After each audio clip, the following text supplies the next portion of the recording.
Hello friends, मैं doctor Abhilasha R K Patel PG Ayurveda Prayojanam coaching classes से। आज की क्लास में हम एक बहुत ही इम्पॉर्टेंट टॉपिक शुरू करने वाले हैं, न्यू सिलेबस के अकॉर्डिंग रिसर्च।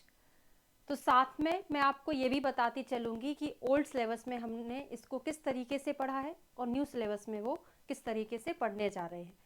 कुल मिला के पूरा वही है, थोड़ा बहुत चेंज है। जैसे मैं आपको इस सिलेबस में से बता दूँ, जैसे आपका यूनिट 6 यूनिट है, पूरा हम कवर करने वाले हैं।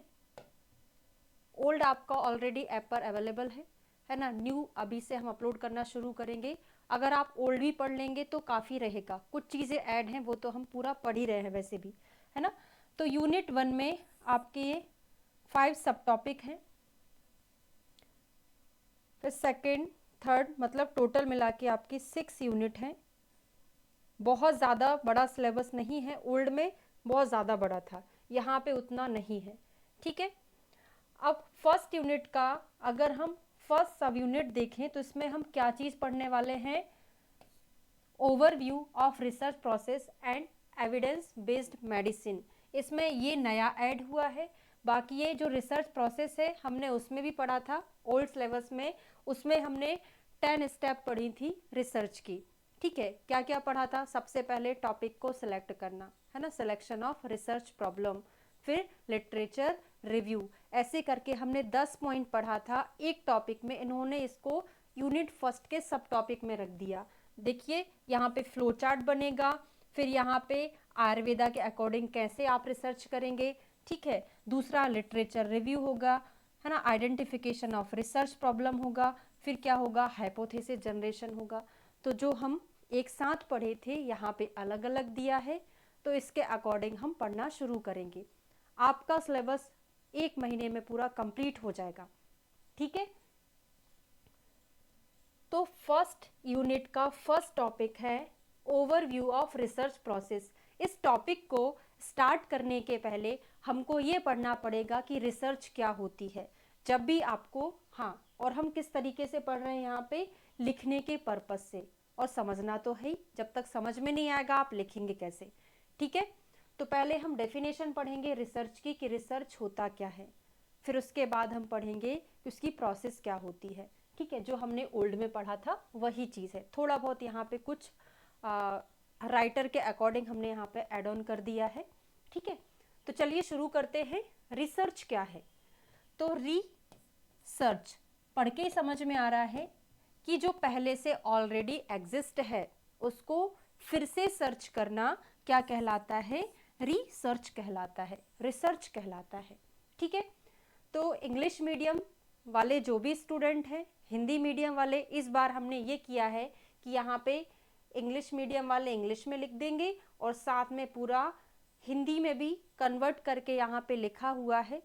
तो पहले आप इसको समझ लें, पढ़ लें, जिस लैंग्वेज में आपको लिखना है वैसा लिखें। यहाँ पे कंपलसरी नहीं होता कि आप इंग्लिश में ही लिखें, हिंदी में लिखें, है ना। आप ऐसा कर सकते हैं कि बीच में जो टर्मिनोलॉजी है वो इंग्लिश यूज़ करें, बाकी आप उसका हिंदी कर सकते हैं, ऐसा फैक्ट है, ऐसा यहाँ पे रिसर्च होता है, ठीक है। तो बीच बीच में इंग्लिश टर्मिनोलॉजी यूज़ करके आप हिंदी में लिख सकते हैं, ठीक है। तो चलिए शुरू कर देते हैं रिसर्च की डेफिनेशन। क्या होता है research? Defined as a scientific and systematic search of information on specific topic. किसी भी स्पेसिफिक टॉपिक पर कुछ इंफॉर्मेशन को सर्च करना, किस वे से? साइंटिफिक और सिस्टमिक वे से, है ना। किसी भी स्पेसिफिक टॉपिक पर एक साइंटिफिक और सिस्टमिक तरीके से इंफॉर्मेशन को सर्च करना रिसर्च कहलाता है। दूसरा है establishing the old fact with the present knowledge. जो हमारे ओल्ड फैक्ट हैं उनको प्रेजेंट नॉलेज के द्वारा फिर से स्टैब्लिश करना। जैसे अश्वगंधा बल के लिए दिया जाता है, बल बढ़ाने के लिए दिया जाता है, ऐसा संहिताओं में लिखा है। अब हम उनको फिर से उस पर रिसर्च करके उसको और ज़्यादा अच्छे वे में स्टैब्लिश कर सकते हैं, वो रिसर्च है, ठीक है। Searching for the existing phenomena, जो पहले से एग्जिस्ट है वो फिनोमिना, उसमें हम कुछ नई नई चीज़ों को पुट करेंगे, putting it into scientific and logical manner.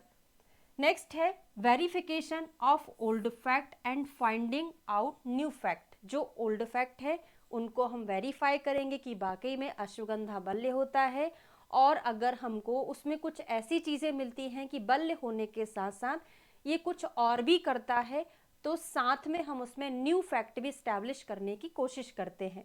ठीक है। साइंटिफिक इन्वेस्टिगेशन और inquiry, search for knowledge, to study cause and effect relationship, ये होता है रिसर्च। लिखेंगे क्या? 5-6-8 डेफिनेशन आपने पढ़ ली हैं, जो भी आपको याद आए आप वहाँ पे लिख दीजिएगा, क्योंकि रिसर्च प्रोसेस पूरा आएगा तो छोटा सा डेफिनेशन लिखना पड़ेगा, उसके बाद आपको प्रोसेस लिखनी पड़ेगी। तो ध्यान रखिएगा, एग्जाम में जो क्वेश्चन आता है, जैसे वहाँ पे आएगा रिसर्च की डेफिनेशन लिखते हुए रिसर्च प्रोसेस को समझाएं, या पायलट स्टडी को समझाएं, या लिटरेचर रिव्यू को समझाएं, तो डेफिनेशन अगर ये 10 नंबर में क्वेश्चन है तो 3 नंबर का आपका डेफिनेशन होगा, 7 नंबर का प्रोसेस होगा।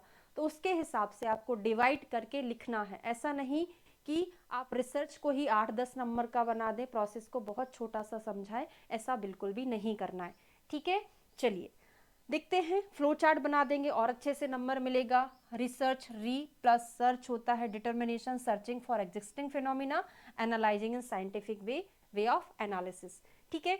Cause, similarity, differences, identification of the effect, ये मैं आपको अलग से पढ़ाने वाली हूँ। कॉज टू इफेक्ट स्टडी और इफेक्ट टू कॉज स्टडी थोड़ा सा समझ लेते हैं। कॉज टू इफेक्ट स्टडी क्या होती है? पर्सपेक्टिव स्टडी, मतलब किसी कारण से क्या होने वाला है वो भविष्य में जाके पता चलेगा ना, तो perspective study. Retrospective study, effect to cause, अभी हम ऐसे प्रभावित हो गए हैं, इसके पीछे का कारण क्या है, तो पीछे जाके देखते हैं, उसको बोलते हैं रेट्रोस्पेक्टिव स्टडी। एक बहुत अच्छा सा एग्जांपल बता दूं आपको।